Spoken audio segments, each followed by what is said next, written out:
Revenge is a dangerous word, Ananya murmured, her voice steady despite the tears glistening in her eyes.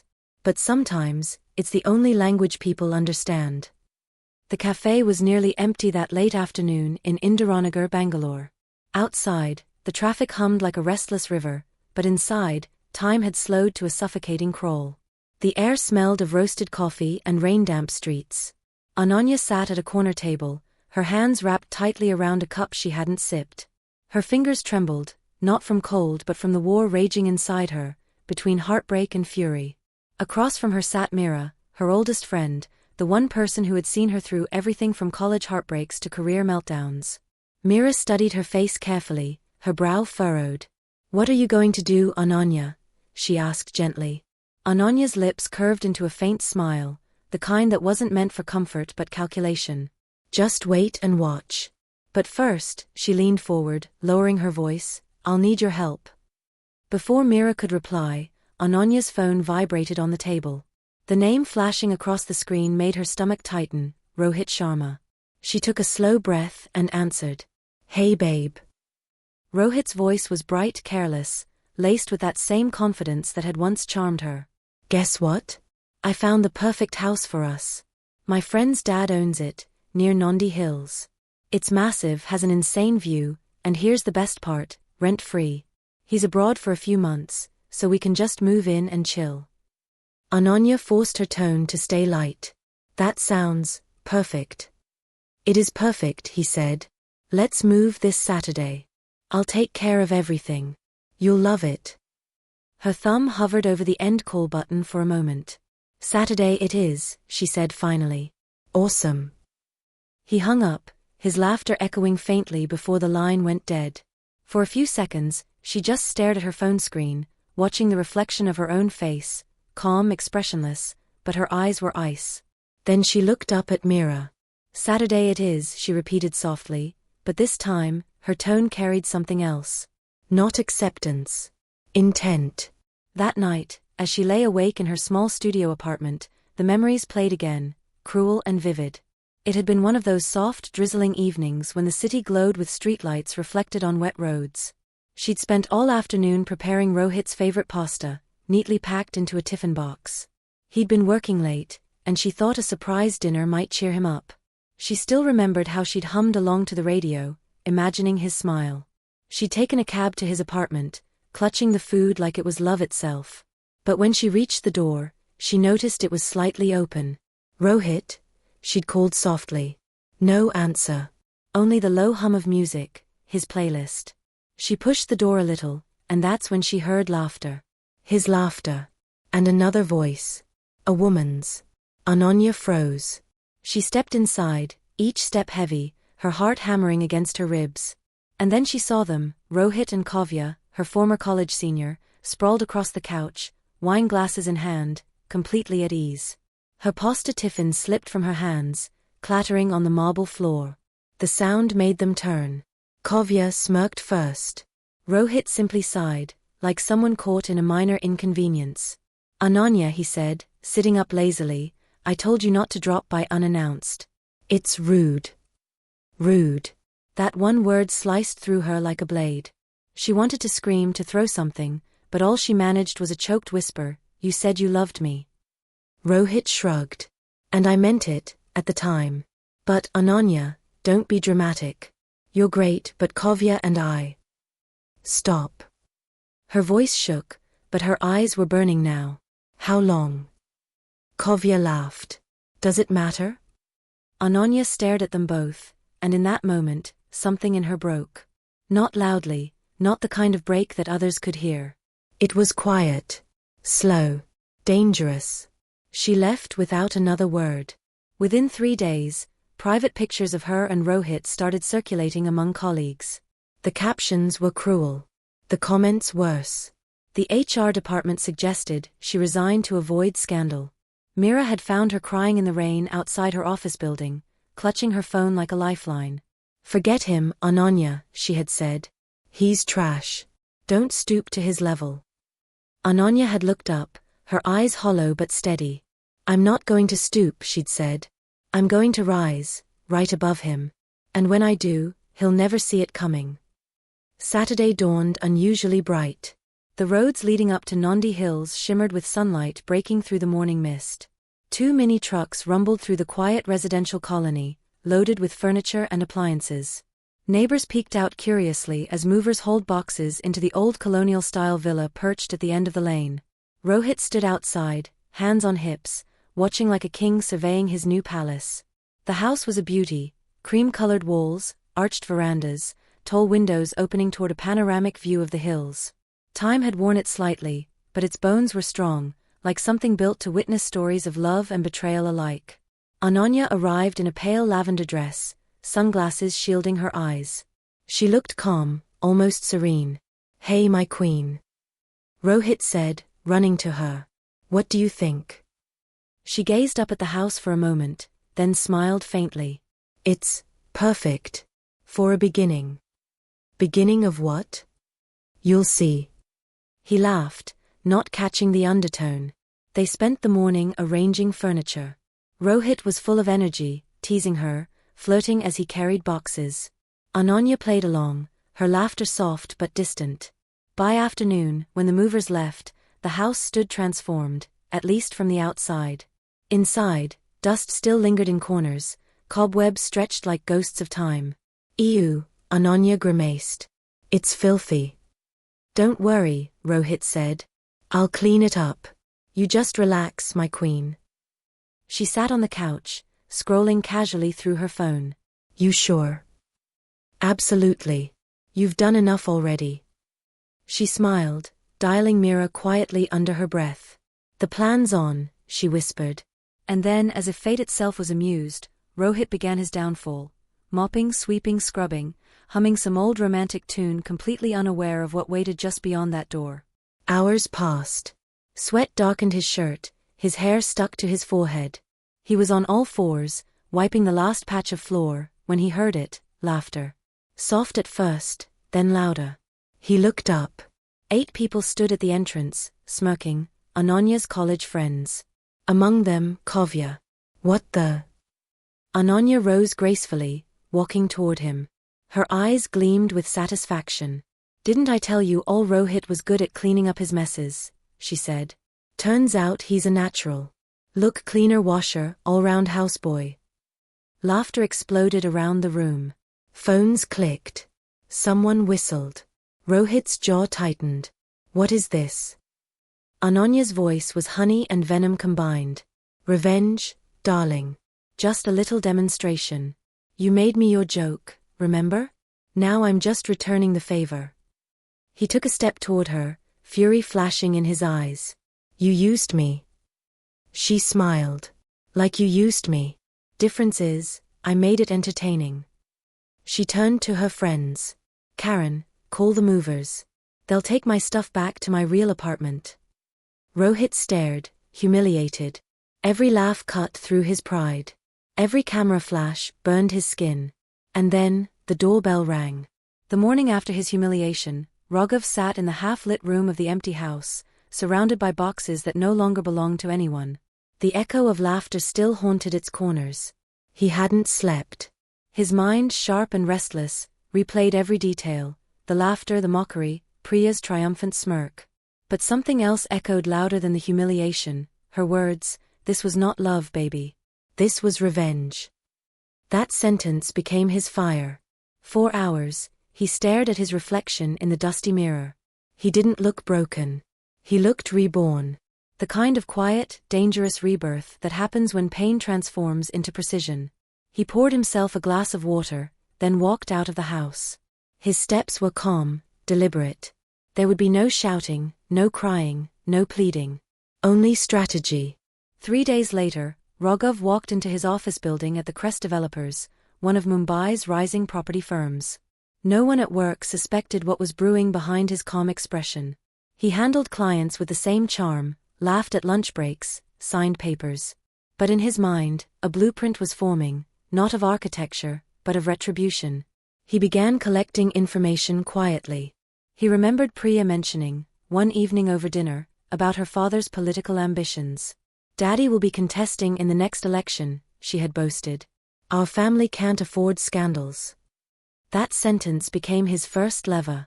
Through a friend in the real estate circle, Raghav learned that Priya's father, Mr. Deshpande, owned several properties under shell names, including one that had been purchased illegally through a benami deal. Raghav didn't need to expose it. Not yet. He only needed to know where to press when the time came. Then came Vikrant, the ex-boyfriend, the one Priya had flaunted like a trophy. A little social media research told him everything. Vikrant was all show, cars, clubs, and photos of vacations that didn't quite add up to his modest IT job salary. The guy was burning cash he didn't have. Raghav smiled. Everyone has a weakness. And his revenge wouldn't be a single blow, it would be a symphony of ruin. It started innocently. Priya received a message from an unknown number one afternoon. You've been recommended for a feature in Elite Women of Mumbai magazine. Can we meet for an interview?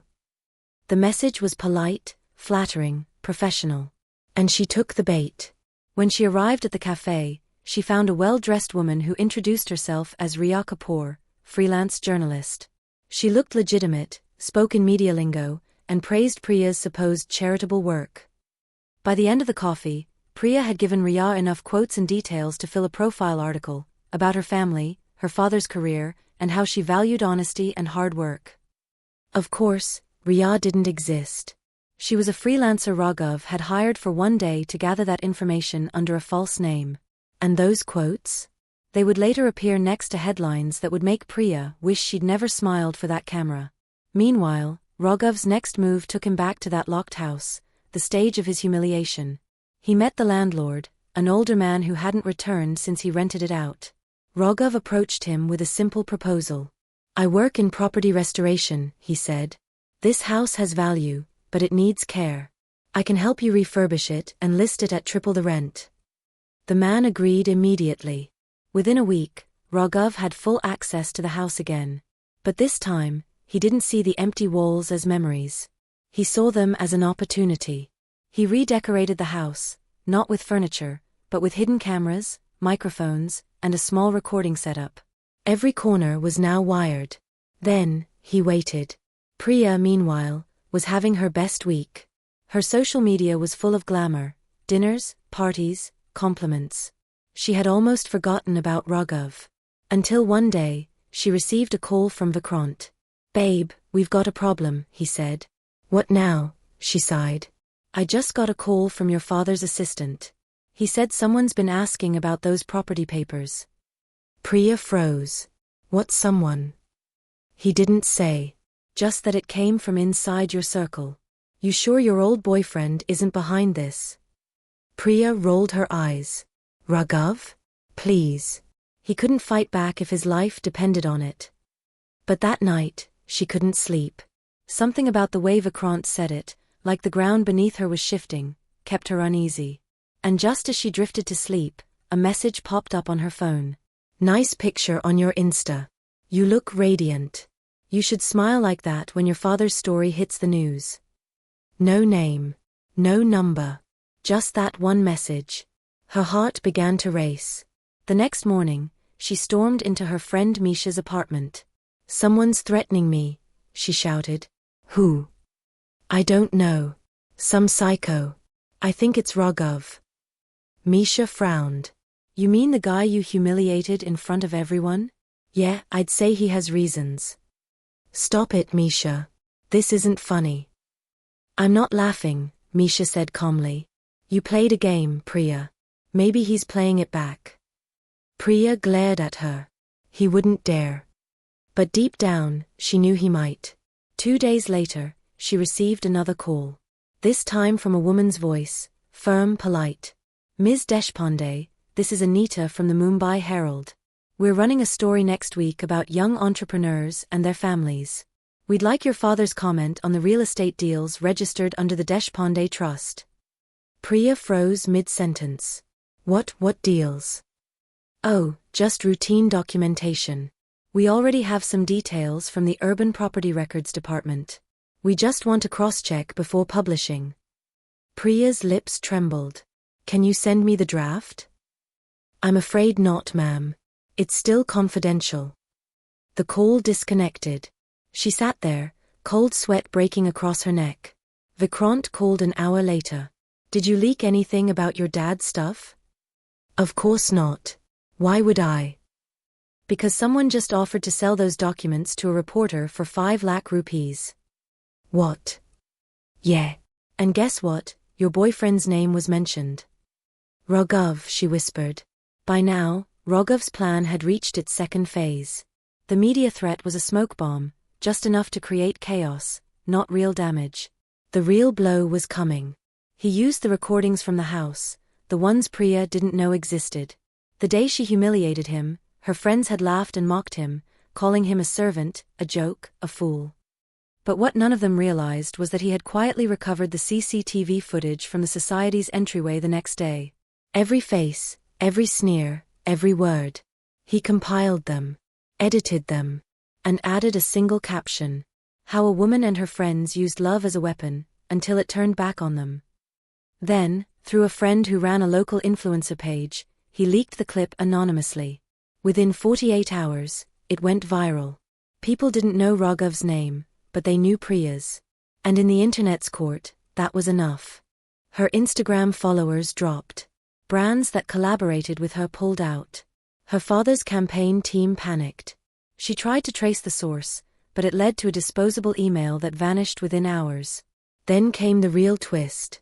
Her father's own political rival used the video in a smear campaign, painting the Deshpande family as arrogant, exploitative, and morally corrupt. By the end of that week, Mr. Deshpande's candidacy was withdrawn. Priya's world fell apart. And then, just when she thought it couldn't get worse, she received a courier. Inside was a single photograph, of her and Raghav, holding hands, smiling, taken months ago, with a note. You once said it wasn't love. You were right. It was strategy. She screamed and tore the picture apart. But Raghav, somewhere in his apartment, smiled quietly. Not the smile of triumph, but of balance restored. Yet the game wasn't over. Because revenge, he knew, wasn't about destruction. It was about education. He still had one more move to make, the final act that would leave her not broken, but aware. And that move was already in motion. The next few days unfolded like a nightmare Priya couldn't wake up from.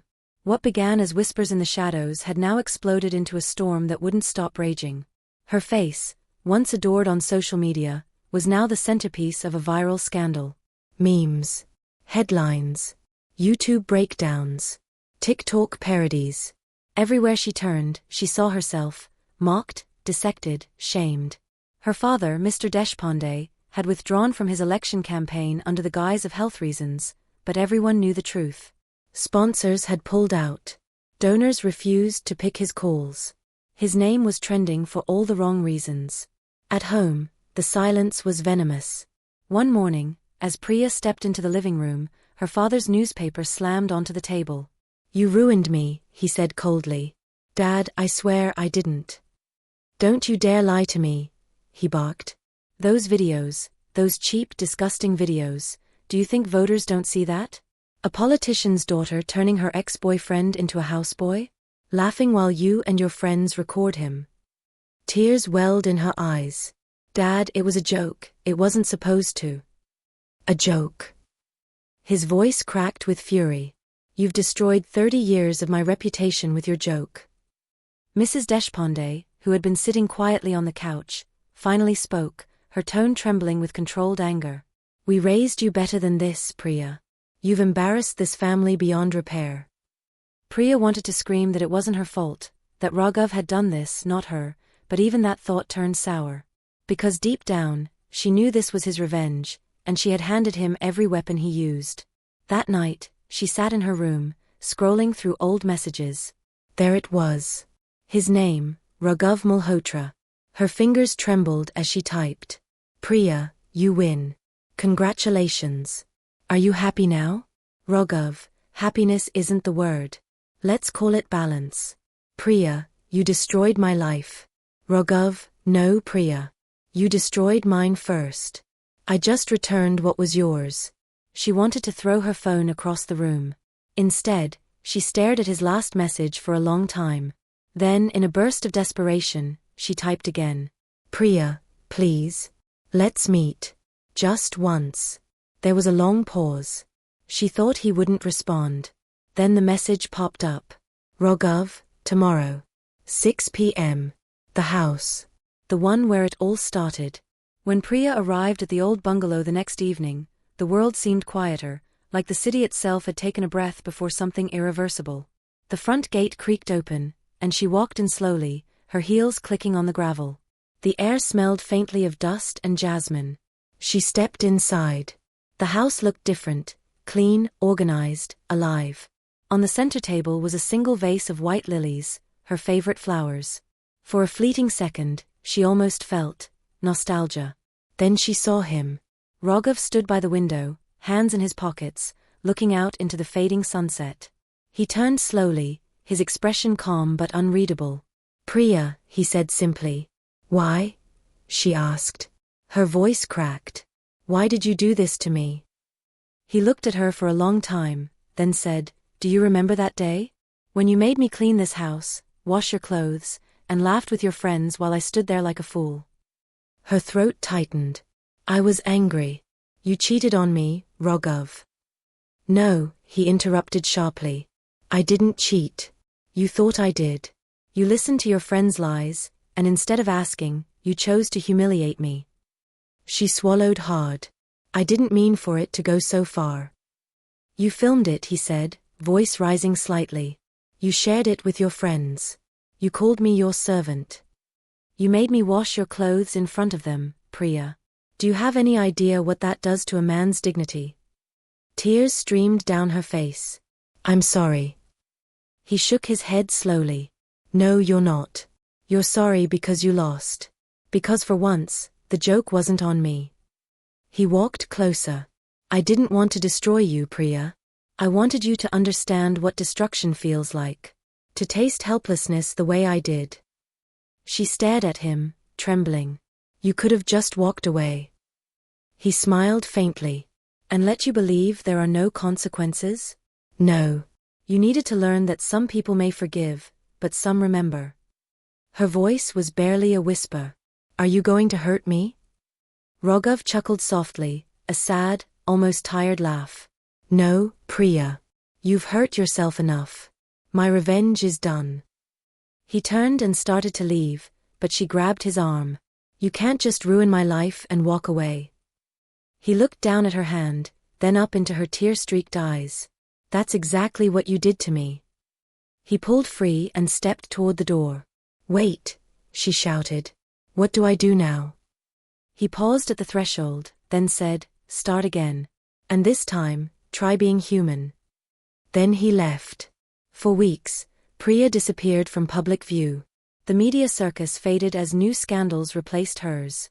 She cut ties with her old circle, Misha stopped answering her calls, and Vikrant had already vanished when the rumors hit him too. One day, while wandering aimlessly through the streets of Bandra, she saw a small children's NGO organizing a donation drive. Out of impulse, she stopped. A little girl tugged at her sleeve and smiled. Didi, will you help us pack books? Priya hesitated, then nodded. That day, she worked silently among children who didn't know her name, who didn't care about her past. For the first time in years, she felt peace. In the weeks that followed, she began volunteering regularly. The laughter of those children became the only thing that quieted her guilt. 6 months later, Rogov stood on the balcony of his new apartment overlooking the sea. His life had stabilized, work was thriving, his circle of friends loyal and few. Yet sometimes in the quiet of the night he thought of Priya, not with anger, but with a strange mix of pity and closure. Then one afternoon, a letter arrived. No sender name, just his address handwritten on the envelope. Inside was a single sheet. Rogov, you once told me that revenge restores balance. You were right. It did. I lost everything, my pride, my vanity, my illusions. But I found something I didn't know I was missing, myself. I don't ask for forgiveness. I don't deserve it. But I do thank you, for giving me the mirror I refused to look into. Priya. Rogov folded the letter slowly, staring at it for a long moment. Then he smiled faintly. Revenge, he whispered, isn't crazy after all. Sometimes, it's the only teacher that works. He looked out toward the horizon, the evening sun sinking into the sea, painting the world in gold. For the first time since that fateful day, his heart felt light. Justice, after all, wasn't always about punishment. Sometimes, it was about transformation. And in that strange poetic way, both of them had finally been set free.